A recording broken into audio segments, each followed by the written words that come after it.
Hello everyone, welcome back to my new blog. ಇನ್ನು ಯಾರೆಲ್ಲ ನನ್ನ ಚಾನಲ್ನ ಸಬ್ಸ್ಕ್ರೈಬ್ ಮಾಡ್ಕೊಂಡಿಲ್ಲ, ದಯವಿಟ್ಟು ಹೋಗಿ ಸಬ್ಸ್ಕ್ರೈಬ್ ಮಾಡಿಕೊಂಡು ಚಾನಲ್ನ ಸಪೋರ್ಟ್ ಮಾಡಿ ಅಂತ ಕೇಳ್ಕೊತೀನಿ.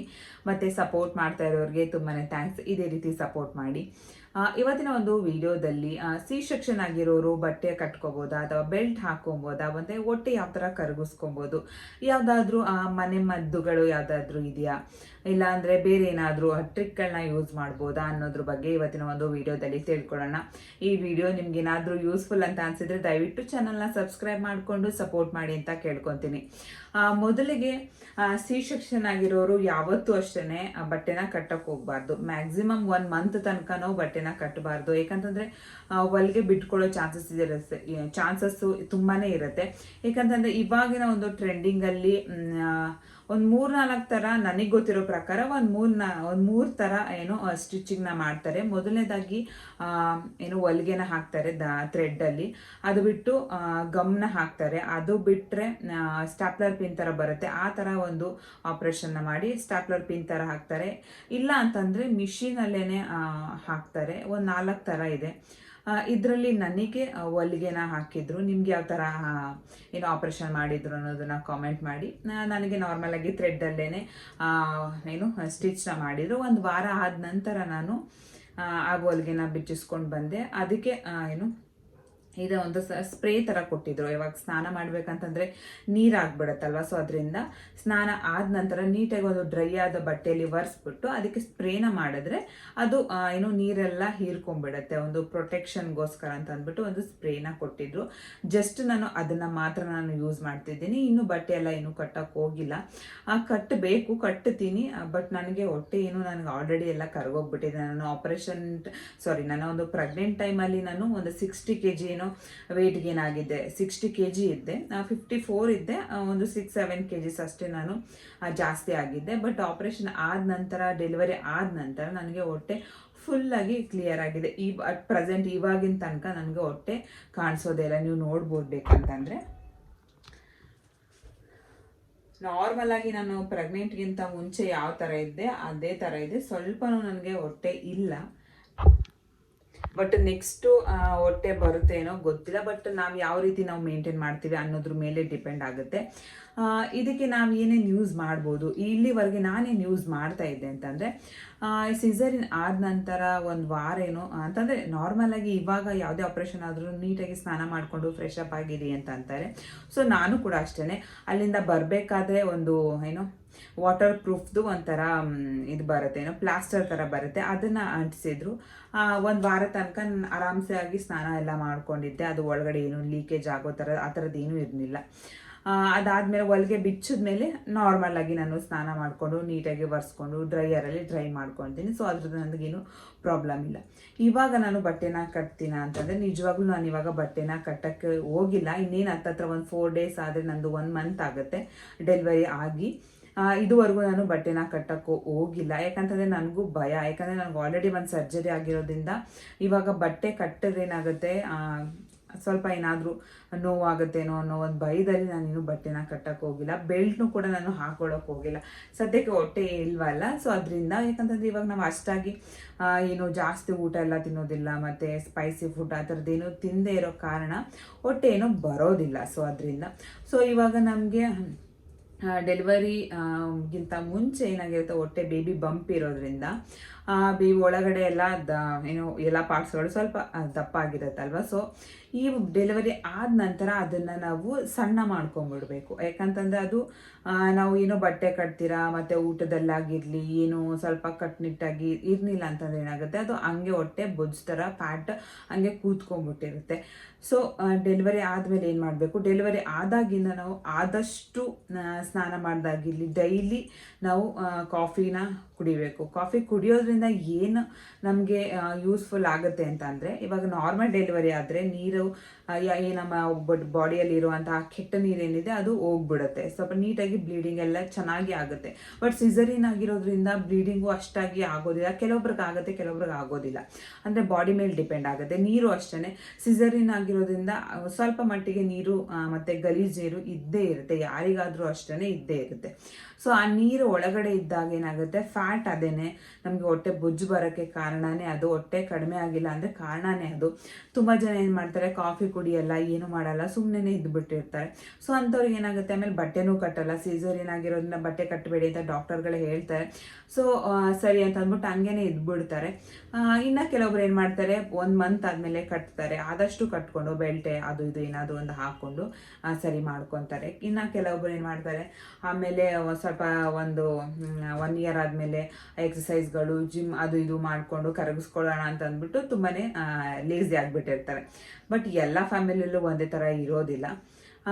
ಬಾಣಿತನದಲ್ಲಿ ಯಾವಾಗಲೂ ಸಣ್ಣ ಆಗಬೇಕು, ಆವಾಗಲೇ ಮಾತ್ರ ನೀಟಾಗಿ ಬಾಡಿ ಸುಂಡಬೇಕು ಅಂತ ಅಂತಾರೆ. ಬಾಡಿ ಸಣ್ಣ ಆಗಬೇಕು. ಪ್ರೆಗ್ನೆಂಟ್ ಟೈಮಲ್ಲಿ ಬಾಡಿ ದಪ್ಪ ಆಗಬೇಕು. ಆ ಟೈಮಲ್ಲಿ ಅದದು ಸರಿ ಹೋಗ್ಬಿಟ್ರೆ ಮತ್ತೆ ನೆಕ್ಸ್ಟು ಕೆಲಸ ಇರೋದಿಲ್ಲ. ಇವಾಗ 1 ಇಯರ್ ಆದಮೇಲೆ ನಾವು ಹೊಟ್ಟೆ ಕರಗಿಸ್ಕೊಳ್ಳೋದು ಅದು ಇದು ಅಂತ ತುಂಬ ಫ್ಯಾಮಿಲಿಗಳಲ್ಲಿ ಕೆಲಸನೇ ಒಂದು ದೊಡ್ಡ ಜಿಮ್ ಆಗಿರುತ್ತೆ. ಜಿಮ್ಗೆ ಬೇರೆ ಸಪ್ರೇಟಾಗಿ ಹೋಗೋದು, ಎಕ್ಸಸೈಸ್ ಮಾಡೋದು, ಇದಕ್ಕೆಲ್ಲ ಟೈಮೇ ಇರೋದಿಲ್ಲ. ಕೆಲವರು ಟೈಮ್ ಇದ್ರೂ ಮಾಡೋದಿಲ್ಲ. ಸರಿ ಬಿಡು, ಫ್ಯಾಟ್ ಇದ್ದರೆ ಇರುತ್ತೆ ಅಂದ್ಬಿಟ್ಟು ಒಬ್ಬೊಬ್ರು ಲೇಸಿ ಥರ ಇರ್ತಾರೆ. ಸೊ ನಾನಂತೂ ಆ ಥರ ಇಲ್ಲ. ಸದ್ಯಕ್ಕೆ ಟಚ್ ನನಗೆ ಹೊಟ್ಟೆನೂ ಕೂಡ ಎಲ್ಲ ಈಸಿಯಾಗಿ ಕರಗೋಗ್ಬಿಟ್ಟಿದೆ.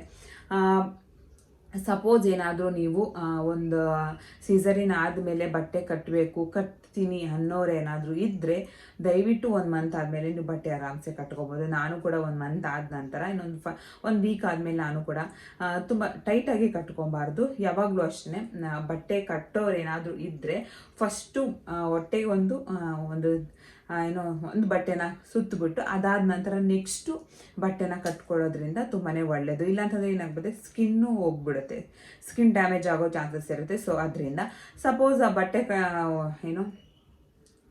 ಬಟ್ಟೆ ಹಾಕ್ಬಿಟ್ಟು ಅದನ್ನು ಮತ್ತೆ ಇನ್ನೊಂದ್ಸಲಿ ಕಟ್ಟೋದು ಕಷ್ಟ ಆಗುತ್ತೆ ಅಂತ ಅನ್ನೋರಿಗೆ ನಾರ್ಮಲಾಗಿ ಪೆಟಿಕೋಟ್ ಬರುತ್ತಲ್ವ, ಅದನ್ನು ಸ್ವಲ್ಪ ನಮ್ಮ ಹೊಟ್ಟೆ ಮೇಲ್ ತನಕ ನಾವು ಕಟ್ಟಿಬಿಟ್ಟು ಅದಾದ ನಂತರ ನಾವು ಬಟ್ಟೆನ ಕಟ್ಕೊಳ್ಳೋದ್ರಿಂದ ಅದು ಸೇಫ್. ಯಾವಾಗಲೂ ಬಟ್ಟೆ ಕಟ್ಕೋಬೇಕಾದ್ರೆ ಇದೇ ರೀತಿ ಕಟ್ಕೋಬೇಕು. ಡೈರೆಕ್ಟ್ ಯಾವುದೇ ಒಂದು ಬಟ್ಟೆನ ತೊಗೊಂಡು ನಾವು ಕಟ್ಕೊಳ್ಳೋಕ್ಕೆ ಹೋಗಬಾರ್ದು. ಸಪೋಸ್ 1 ಮಂತ್ ಒಳಗಡೆ, ಈಗ 1 ಮಂತ್ ಒಳಗಡೆ ಇವಾಗ ನಾನು ಬಟ್ಟೆ ಕಟ್ಟಿಲ್ಲ ಅಲ್ವಾ, ಸೊ ನಾನು ಏನು ಮಾಡ್ತಾ ಇದ್ದೆ ಅಂತಂದರೆ, ಯಾವಾಗಲೂ ಅಷ್ಟೇ ನಮ್ಮ ಒಂದು ಪ್ಯಾಂಟೀಸ್ ಏನಿರುತ್ತೆ ಅದನ್ನು ಒಕ್ಕಳ ತನಕ ನಾವು ಒಕ್ಕಳ ತನಕ ಬರಬೇಕು, ಅಲ್ಲಿವರೆಗೆ ನಾವು ಹಾಕ್ಕೊಡೋದ್ರಿಂದ ಹೊಟ್ಟೆ ಆದಷ್ಟು ತಕ್ಕ ಮಟ್ಟಿಗೆ ನಮಗೆ ಸ್ಟಾರ್ಟಿಂಗಲ್ಲೇ ಕಡಿಮೆ ಆಗೋ ಚಾನ್ಸಸ್ಸು ತುಂಬಾ ಇರುತ್ತೆ.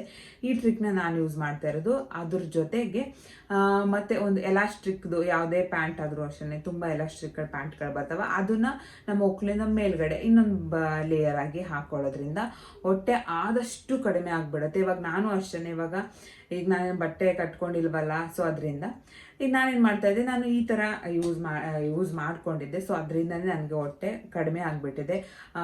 ದಪ್ಪ ಆಯ್ತಲ್ವ, ಅದು ಆಟೋಮೆಟಿಕ್ಕಾಗಿ ಸಣ್ಣ ಆಗೋಕ್ಕೆ ಕಾಣಿಸ್ಕೊಡುತ್ತೆ. ನೀವೇನಾದರೂ ಇವಾಗ 1 ವೀಕ್ ಆ ಥರ ಏನಾದರೂ ಡೆಲಿವರಿ ಆಗಿರೋರು ಏನಾದರೂ ಇದ್ದರೆ ನೀವು ಇವಾಗಲಿಂದನೇ ಅದೇ ಥರ ರೀತಿ ಫಾಲೋನ ಮಾಡ್ಕೊಬನ್ನಿ. ಇನ್ನರ್ ವೇರ್ಸು ಸ್ವಲ್ಪ ಟೈಟಾಗಿರೋದು ಒಕ್ಕಳ ತನಕ ಹಾಕ್ಕೊಳ್ಳಿ. ಅದ್ರ ಮೇಲ್ಗಡೆ ಯಾವುದಾದ್ರೂ ಒಂದು ಪ್ಯಾಂಟ್, ಎಲಾಸ್ಟಿಕ್ ಪ್ಯಾಂಟ್ ಇರೋ ಥರದ್ದು ಹಾಕ್ಕೊಂಡ್ರೆ ನಿಮಗೆ 2 ಲೇಯರು ಬಟ್ಟೆ ಕಟ್ಟಿದಂಗೆ ಆಗಿಬಿಡುತ್ತೆ. ಸೊ 1 ಮಂತ್ ತನಕ ಈ ಥರ ಮೇಂಟೈನ್ ಮಾಡ್ಕೊಬನ್ನಿ. ಮತ್ತು ಇನ್ನು ಕೆಲವೊಂದು ಟಿಪ್ಗಳೇನು ಅಂತಂದರೆ, ಯಾವಾಗಲೂ ಬೆಳಿಗ್ಗೆ ಸಾಯಂಕಾಲ ಕಾಫಿನ ಕುಡಿತಾ ಬನ್ನಿ. ಯಾಕಂತಂದರೆ ನಮ್ಮ ಬಾಡಿಲಿರೋ ಕಸ ಎಲ್ಲ ನೀಟಾಗಿ ವೇಸ್ಟ್ ನೀರುಗಳೆಲ್ಲ ಆಚೆ ಬಂದಾಗ ನಮಗೆ ಹೊಟ್ಟೆ ಆಲ್ಮೋಸ್ಟ್ ಅಲ್ಲಿ ಕಡಿಮೆ ಆಗಿಬಿಡುತ್ತೆ. ಏನು ಕಾಫಿ ಕುಡಿತೀರ ಇದ್ದಾಗ ಏನದು ಹೀಟ್ ಅಂತಂದರೆ ಸ್ವಲ್ಪ ಕೋಲ್ಡ್ ಮಾಡ್ಕೋಬಾರ್ದು. ಹೀಟಾಗಿರೋ ಥರದ್ದು ಏನಾದರೂ, ಇವಾಗ ಸ್ನಾನ ಮಾಡಬೇಕಂದ್ರೆ ನೀರಟ್ಟಿಸ್ಕೊಳ್ಳೋದ್ರಿಂದನೂ ಎಷ್ಟು ಜನಕ್ಕೆ ಗೊತ್ತು, ನೀರಟ್ಟಿಸ್ಕೊಳ್ಳೋದು ಗೊತ್ತಿಲ್ಲ. ಸಿಸರಿನ್ ಆಗಿರೋರು ನೀರಟ್ಟಿಸ್ಕೊಂಡ್ರೆ ಸ್ವಲ್ಪ ಭಯ ಆಗಿರುತ್ತೆ ಹೊಟ್ಟೆಗೆ. ಇವಾಗ ಆಪ್ರೇಷನ್ ಆಗಿರುತ್ತಲ್ಲ, ಸ್ವಲ್ಪ ನಿಧಾನಕ್ಕೆ ಅಟ್ಟಿಸ್ಕೊಳ್ಳೋದ್ರಿಂದ ಕೂಡ ಹೊಟ್ಟೆ ಸಣ್ಣ ಆಗುತ್ತೆ. ಮತ್ತು ಅದಾದ ನಂತರ ನಾನು ಹೇಳಿದಲ್ಲ, ಬಟ್ಟೆ ಅಂದರೆ ಪ್ಯಾಂಟ್ಗಳನ್ನ ಹಾಕ್ಕೊಳ್ಳೋದ್ರಿಂದನೂ ಕೂಡ ಕಡಿಮೆ ಆಗುತ್ತೆ. ಮತ್ತು ಬಿಸಿಯಾಗಿ ನೀರನ್ನ ಕುಡಿಯೋದಾಗಿರಲಿ, ಮತ್ತು ಈ ಬಾಣಂತಿ ಖಾರ ಅಂತ ಬರುತ್ತೆ ನೋಡಿ, ಅದನ್ನು ನಾವು ತಿನ್ನೋದ್ರಿಂದನೂ ಕೂಡ ಅಷ್ಟೇ ಹೊಟ್ಟೆ ಸುಂಡುತ್ತೆ, ಬಾಡಿನೂ ಕೂಡ ಸುಂಡುತ್ತೆ. ಇದು ಕೂಡ ನಮಗೆ ಹೊಟ್ಟೆ ಸಣ್ಣ ಆಗೋಕ್ಕೆ ಹೆಲ್ಪ್ ಮಾಡುತ್ತೆ. ಮತ್ತು ಊಟದಲ್ಲೂ ಅಷ್ಟೇ ಜಾಸ್ತಿ ಸ್ಪೈಸಿ ಎಲ್ಲ ತಿನ್ನೋಕೆ ಹೋಗಬೇಡಿ. ಆದಷ್ಟು ಸಪ್ಪೆ ಊಟ ತಿಂದ್ರೂ ಕೂಡ ಹೊಟ್ಟೆ ಸಣ್ಣ ಆಗುತ್ತೆ. ಬೇಕಂದರೆ ನೆಕ್ಸ್ಟು ಹೋಗ್ತಾ ಒಂದೊಂದೇ ನೀವು ಆ್ಯಡ್ ಮಾಡ್ಕೊಬೋದು. ಆದಷ್ಟು ಈ ಬೆಳ್ಳುಳ್ಳಿ, ಫ್ಯಾಟ್, ಇದು ಬೆಳ್ಳುಳ್ಳಿ ಕೂಡ ಫ್ಯಾಟ್ನ ಬರ್ನ್ ಮಾಡುತ್ತೆ. ಈ ಒಂದು ಪ್ರೆಗ್ನೆಂಟ್ ಅಂದರೆ ಈ ಬಾಣಂತಿ ಟೈಮಲ್ಲಿ ಬೆಳ್ಳುಳ್ಳಿ ಜಾಸ್ತಿ ಕೊಡ್ತಾರೆ. ಮತ್ತು ಈ ಸಾಂಬಾರು ಅಂತ ಕೊಡ್ತಾರೆ. ಮತ್ತು ಬೆಳ್ಳುಳ್ಳಿ ಸಾಂಬಾರು, ಈರುಳ್ಳಿ ಅಷ್ಟಾಗೇನು ಯೂಸ್ ಮಾಡೋದಿಲ್ಲ. ಸಾಂಬಾರುಗಳೇ, ರಸಮ್ ಆಗಿರಲಿ, ಮೆಣಸುಗಳಾಗಿರಲಿ, ಈ ಥರದ್ದೆಲ್ಲ ನಾವು ತಿಂದಾಗ ಹೊಟ್ಟೆ ಫ್ಯಾಟ್ನ ಕಡಿಮೆ ಮಾಡೋಕ್ಕೆ ಸ್ಟಾರ್ಟ್ ಆಗುತ್ತೆ. ಮತ್ತು ಬಾಡಿ ಕೂಡ ಸುಂಡದಾಗ ಏನಾಗುತ್ತೆ, ನಿಮ್ಗೆ ಹೊಟ್ಟೆನೂ ಕೂಡ ಸುಂಡೋಗುತ್ತೆ. ಸೊ ಅವಾಗ ಹೊಟ್ಟೆ ಆರಾಮ್ಸೆ ಕರ್ಗೋಗುತ್ತೆ. ಬೇರೆ ಏನು ನೀವು ಟ್ರಿಕ್ ಎಲ್ಲ ಯೂಸ್ ಮಾಡೋಂಗಿಲ್ಲ, ದೊಡ್ಡದೆಲ್ಲ ಯೂಸ್ ಮಾಡೋಕ್ಕೆ ಹೋಗಬೇಡಿ. ಮತ್ತು ಏನೋ ಈ ಬೆಲ್ಟ್ ವಿಷಯಕ್ಕೆ ಬಂತೆ. ಇವಾಗ ನಾನು ಬೆಲ್ಟ್ 1 ಮಂತ್ ಆಯಿತು, ನಾನು ಇನ್ನೂ ಬೆಲ್ಟ್ ಹಾಕ್ಕೊಂಡಿಲ್ಲ. ನೆಕ್ಸ್ಟ್ ಚೆಕಪ್ ಹೋಗ್ತೀನಲ್ಲ ಆವಾಗ ಡಾಕ್ಟರ್ ಹತ್ರ ಕೇಳಿಬಿಟ್ಟು ತೊಗೊಂಡು ಆವಾಗ ಯೂಸ್ ಮಾಡೋಣ ಅಂತೀನಿ. ತುಂಬ ಆನ್ಲೈನ್ಗಳಲ್ಲಿ ಇದೆ, ಸುಮ್ಮನೆ ತೊಗೊಳ್ಳೋದು, ಅದು ನಮಗೆ ಫಿಟ್ ಆಗಲ್ಲ, ಹೆಂಗೆ ಹಾಕೋಬೇಕು ಅಂತ ನಮ್ಗೆ ಗೊತ್ತಿರಲ್ಲ. ಸುಮ್ಮನೆ ಅನಾವಶ್ಯಕವಾಗಿ ದುಡ್ಡನ್ನ ವೇಸ್ಟ್ ಮಾಡಬಾರ್ದು. ಸೊ ಅದರಿಂದ ನೀವು ಯಾವುದೇ ಒಂದು ಪ್ರಾಡಕ್ಟ್ನ ತೊಗೊಳೋಕ್ಕಿಂತ ಮುಂಚೆ, ಅಂದರೆ ಈ ಥರ ಡಾಕ್ಟರ್ ಸಜೆಷನ್ ಮುಖಾಂತರ ತೊಗೊಳೋದನ್ನ ನೀವು ಡೈರೆಕ್ಟಾಗಿ ತೊಗೊಳಕ್ಕೆ ಹೋಗ್ಬೇಡಿ. ಡಾಕ್ಟರ್ನ ಒಂದ್ಸಲಿ ರೆಫರ್ ಮಾಡಿ ನೀವು ತೊಗೊಳೋದ್ರಿಂದ ಸುಮ್ಮನೆ ಆರಾಮ್ಸೆ ಒಂದೇ ಸತಿ ಅವರೇ ಹೇಳ್ಕೊಡ್ತಾರೆ ಹೆಂಗೆ ಹಾಕೋಬೇಕು ಏನು ಅಂತ ಅಂದ್ಬಿಟ್ಟು, ಮತ್ತೆ ನೀವು ತೊಗೊಳೋದು, ಮತ್ತೆ ದುಡ್ಡು ವೇಸ್ಟ್ ಆಗೋದು, ಮತ್ತೆ ಇನ್ನೊಂದ್ಸಲ ವೇಸ್ಟ್ ಮಾಡೋದು, ಮತ್ತೆ ಇನ್ನು ಇವ್ರು ಹೇಳಿದ್ರು ಅಂದ್ಬಿಟ್ಟು ಈ ಥರ ನೀವು ಮಾಡೋಕ್ಕೆ ಹೋಗ್ಬೇಡಿ. ನಾನು ಕೂಡ ಅಷ್ಟೇ, ತುಂಬ ಆನ್ಲೈನ್ಗಳೆಲ್ಲ ಇದೆ, ತೋರಿಸ್ತಾರೆ ಅಂತ ಅಂದ್ಬಿಟ್ಟು ನಾನೇನು ತೊಗೊಳಕ್ಕೆ ಹೋಗಿಲ್ಲ. ಒಂದೇ ಸಲ ಡಾಕ್ಟರ್ ಹತ್ರ ಕೇಳಿಬಿಟ್ಟು ತೊಗೊಳ್ಳೋಣ ಈ ಸೈಜ್ದು. ನಮಗೆ ಅದರಲ್ಲೂ ಕೂಡ ತುಂಬಾ ವೆರೈಟೀಸ್ಗಳಿದೆ. ಯಾಕಂತಂದರೆ ನಾವು ಬೆಲ್ಟ್ನ ಹಾಕೋಬೇಕು ಅಥವಾ ಏನು ಬಟ್ಟೆನ ಕಟ್ಕೋಬೇಕು. ಯಾಕೆ ಅಂತಂದರೆ ನಮಗೆ ಬ್ಯಾಕ್ ಪೇನ್ ಬರೋ ಚಾನ್ಸಸ್ ಇರುತ್ತೆ. ಈ ಅಂತಂದರೆ ಸಿ ಸೆಕ್ಷನ್ ಆಗಿರೋದ್ರಿಂದ ಅನಸ್ತೇಷಿಯಾ ಕೊಟ್ಟಿರ್ತಾರೆ, ಬ್ಯಾಕ್ ಪೇನ್ ಎಲ್ಲ ಬರೋ ಬಂದೇ ಬರುತ್ತೆ. ಸೊ ಅದರಿಂದ ಇದನ್ನು ನಾವು ಬೆಲ್ಟ್ ಆಗಿರಲಿ ಅಥವಾ ಬಟ್ಟೆನ ಕಟ್ಕೊಳ್ಳೋದ್ರಿಂದ ಬೆನ್ನು ಭದ್ರ ಬರುತ್ತೆ ಅಂತ ಅಂದ್ಬಿಟ್ಟು ಕಟ್ಕೊಳ್ಳೋದಷ್ಟೇ, ಬೇರೆ ಇನ್ನೇನಕ್ಕೂ ಅಲ್ಲ.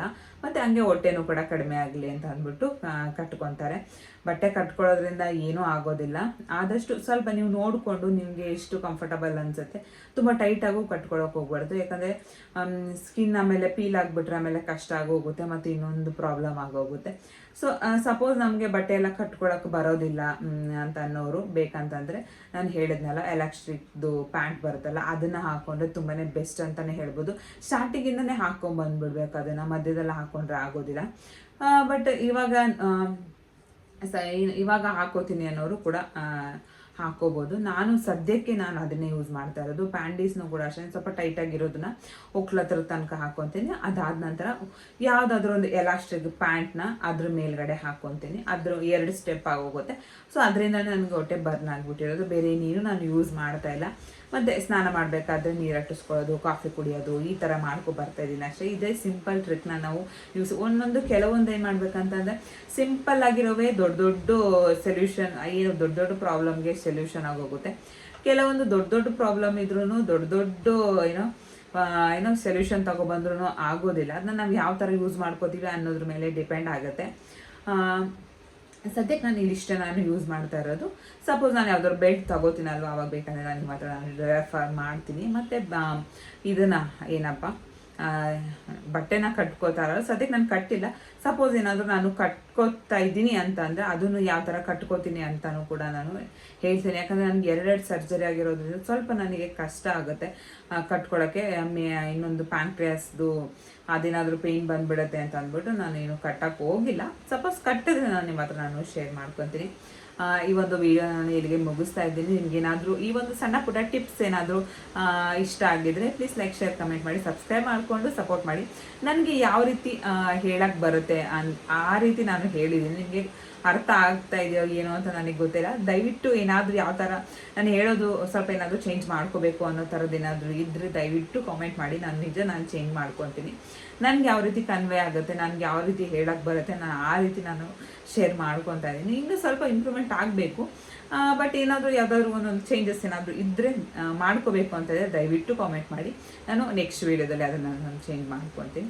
ಮತ್ತು ವೀಡಿಯೋ ನೋಡ್ತಾ ಇರೋರಿಗೆ ಮತ್ತು ವೀಡಿಯೋ ನೋಡಿದ್ದಕ್ಕೆ ತುಂಬಾ ಥ್ಯಾಂಕ್ಸ್. ಮತ್ತು ನೆಕ್ಸ್ಟ್ ವೀಡಿಯೋದಲ್ಲಿ ಸಿಗೋಣ. ಬಾಯ್.